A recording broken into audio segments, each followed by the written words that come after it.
ಹೆಬ್ರಿದ ಕೈತಲುಪ್ಪುನ ಚಾರ ಪನ್ಪುನ ಗ್ರಾಮಡ್ ಪಚ್ಚೆ ಪೊದಿಕೆನ್ ಪರಡಿನ ಈ ಊರುದವುಲೈ ಪಜ್ಜೆನ ದೀನಗ ಅಲ್ಪ ಅಲ್ಪ ಬೂರ್ದಿನ ಕಲ್ಲದ ನಡುವೆ ಒಂಜಿ ನಿರೆಲ್ ಕಣ್ಣಗ್ ಬೂರುಂಡು. ಸುರುತ ನೋಟಗ್ ಅವು ಕಾಲಿ ಪಾಳು ಬೂರ್ದಿನ ಪರ ಕಟ್ಟಡದಲಕ ತೋಜು ಅಂಡ ಕೈತಲ್ ಪೋಯ್ಲಕನೆ ಐತ ಸುತ್ತ ಉಪ್ಪುನ ನಿಶಬ್ದನೆ ಮನಸ್ಸಿಡ್ ವಿಚಿತ್ರ ಕುತೂಹಲನ ಪುಟ್ಟವುಂಡು. ಅವೇ ಚಾರಡುಪ್ಪುನ ಬಸದಿ. ಅಂದಾಜಿ 14 ಶತಮಾನದ ನಡುವೆ ನಿರ್ಮಾಣ ಆಯ್ನ ಈ ಪುರಾತನ ಬಸದಿ ಇನಿ ಕಾಡುದಂಚಿನ ಜಾಗೆದ ನಡುಟ್ ಏಕಾಂಗಿಯಾದ ಉಪ್ಪುನ ಈ ಪುರಾತನ ಜೈನ ಬಸದಿ.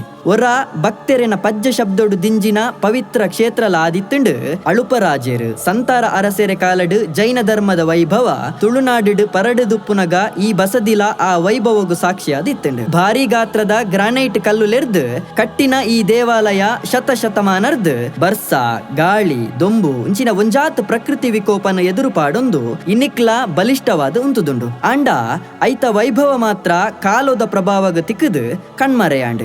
ಬಸದಿದಂಚಿ ನಿಧಾನವಾದ ಪಜ್ಜೆನ ಪಾಡ್ನಗ ಕಲ್ಲದ ಕಂಬಡ್ ಕೆತ್ತಿನ ವಿನ್ಯಾಸೋಲು ನನಲ ತನ್ನ ಪೊರ್ಲುನು ತುಚ್ಪಾವುಂಡು. ಅವೇನ್ ತೂನಗ ಮನಸ್ಸಿಡು ಒಂಜಿ ಪ್ರಶ್ನೆಲ ಮೂಡುಂಡು. ಈತು ಪೊರ್ಲುದ ದೇವಾಲಯನ ಕಟ್ಟಿನ ಜನಕಲು ದೂರ ಪೋಯಿರು. ಇತಿಹಾಸ ಐತ ಉದಿಪನದ ಬಗ್ಗೆ ಪನ್ಪುಂಡು. ಆಂಡ ಐತ ಮೌನದ ಬಗ್ಗೆ ಪನ್ಪುಜಿ. ಒಂಜಿ ಕಾಲಡ್ ಮುಲ್ಪ ಗರ್ಭಗುಡಿಟ್ ತೀರ್ಥಂಕರನ ವಿಗ್ರಹ ಇತ್ತಂಡ್. ಪೂಜೆಲ ಆವೊಂದಿತ್ತಂಡ್. ದೀಪಲ ಪೊತ್ತೊಂದಿತ್ತಂಡ್.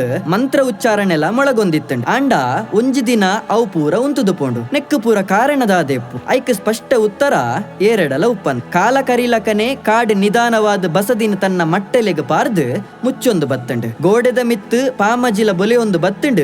ಕಲ್ಲದ ನಡುವೆ ಬೇರುಲ ನೂರೊಂದು ಬತ್ತಂಡ್. ನೆಲತ ಮಿತ್ತು ಪುಂಚಲ ಉದ್ಭವ ಅವೊಂದು ಬತ್ತಂಡ್.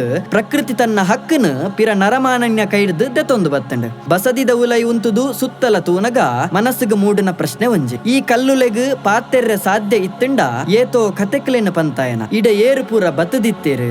ಏರು ಅಕೇರಿಗ್ ಈ ಬಸದಿದ ಬಾಕಿಲಿನ ಮುಚ್ಚಿನಾರು. ಆ ವ್ಯಕ್ತಿಗ್ ಈ ಜಾಗೆ ಬೊಕ್ಕ ಏಪಗ್ಲ ದುಂಬುದಲಕ ಉಪ್ಪುಜಿ ಪನ್ಪುನ ಸತ್ಯ ಗೊತ್ತಿತ್ತಂಡ ಈ ಪ್ರಶ್ನೆಲೆಗ್ ಉತ್ತರನೆ ತಿಕ್ಕುಜಿ. ಇನಿ ಪಾಳುಬೂರ್ದು ಮೌನವಾದ ಉಂತಿದಿನ ಚಾರ ಬಸದಿ ತುಳುನಾಡ ಇತಿಹಾಸಡ್ ಒಂಜಿ ಮರಪೆರ ಆವಂದಿನ ಅಧ್ಯಾಯ. ಆಂಡ ಐತ ಪ್ರಶ್ನೆಲು ಮಾತ್ರ ನನ್ನೆಲ್ಲ ಜೀವಂತವಾದು. ಎನ್ನ ಕಥೆನು ಸಂಪೂರ್ಣವಾದ ಕೇನರೆ ಏರಾಂಡಲ ಕೂಡ ಬರುವೆರ ಪನ್ಪಿ ಪ್ರಶ್ನೆದ ಉತ್ತರಗಾದ್ ಚಾರ ಬಸದಿ ನನಗ್ಲ ಕಾತೊಂದುಂಡು.